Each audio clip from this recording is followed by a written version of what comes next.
Just after 11 a.m., detectives with the Montgomery County Sheriff's Office executed a search warrant at 26,000 Knights Tower Drive in Kingwood in reference to the shooting of the 14-year-old that occurred on Monday night.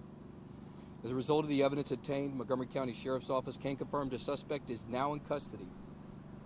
Homicide violent crimes detectives arrested Bryan Smith Jr., a 17-year-old, for capital murder in relation to the 14-year-old murder victim. Detectives are still processing through the evidence and conducting interviews as well as executing additional search warrants in regards to this investigation.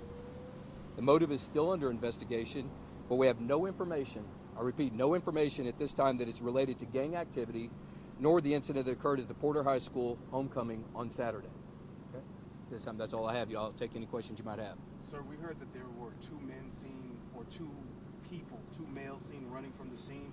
Is there another person you're looking for to bring into custody at this time? There's still additional charges could be filed on persons that could have information related to this or could have participated in this.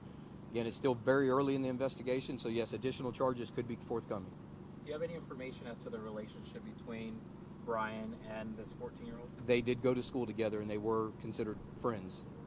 Can you say what high school they went to, or was he a senior at a specific school versus a freshman? Porter High School. I don't know what grades they were in, but they were at Porter High School.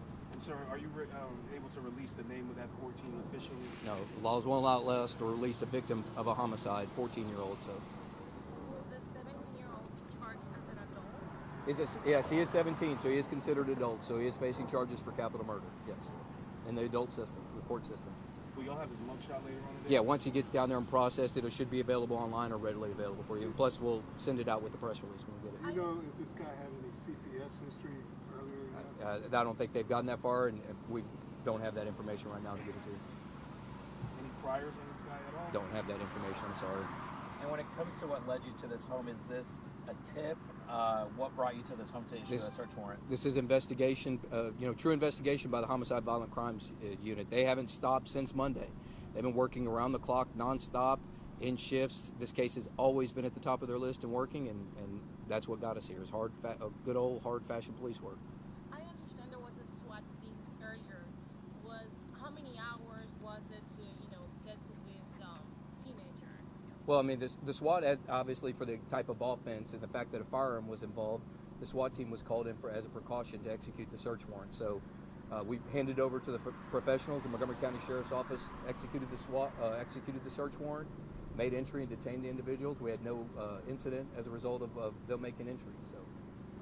And you said they made entrance, so was there any hesitation as to the suspect coming out, or what led them to make forced entry? Not that I'm aware of. Yeah. Do you know how long it took for him to come out, or for him to be brought into custody? It was within reason. There was nothing that gave us indication that this was going to be, that he was either barricaded or not. It was a textbook search warrant execution as far as I'm aware of. To go along with their questions, can you describe his demeanor? What was he like? Is he cooperating with you? So I don't have that information. I didn't ask about that, so I don't have it.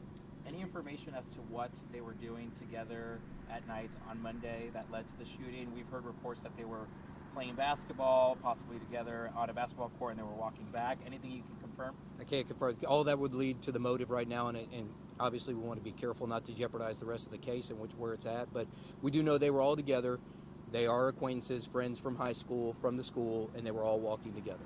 As far as the other kids or other teens that they were with, are they being looked at in any possible way? Are they witnesses? Are they cooperating? Everybody that was there is either looked at as being a witness or an accomplice or some type of related to it. But again, the detectives are sifting through all of that information, evidence, digital, physical, interviews. It's still a long ways from being over.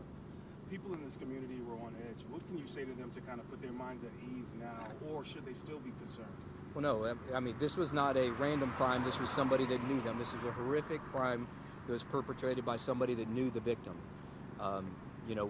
Montgomery County is a safe place to live. We work very hard to make it that way. So, we want the public to relax, to know that the suspect has been caught who is responsible for this crime, and now we're going to go through the court system and have justice for the family and for the victim.